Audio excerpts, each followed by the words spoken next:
আসসালামু আলাইকুম। হ্যাঁ বন্ধুরা, আজকে আমরা শিখবো একটি নতুন ফাইল কিভাবে তৈরি করা হয়।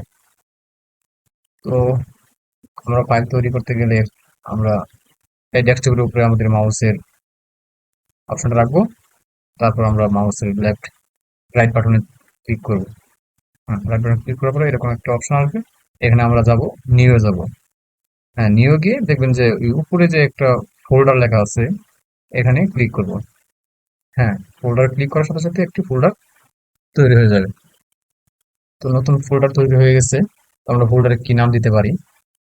তো নাম দিলাম যেমন বাংলাদেশ, BANG, বাংলা, বাংলাদেশ। আমরা নাম দেওয়ার পরে ইন্টার ক্লিক করবো, ফোল্ডার তৈরি হয়ে গেল।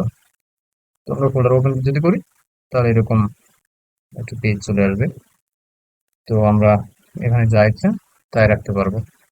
তো ফোল্ডারের ভিতরে যদি আরেকটি ফোল্ডার তৈরি করতে চাই, তখন আবার এখানে মাউস রেখে তো আমরা রাইট বাটনে ক্লিক করব। রাইট বাটনে ক্লিক করার পরে এরকম আবার একটা অপশন আসবে। এখানে আবার আমরা নিয়ে যাব, নিয়ে যাওয়ার পরে আবার ফোল্ডারে ক্লিক করব। হ্যাঁ, এখানে আরেকটি ফোল্ডার তৈরি হয়ে গেল।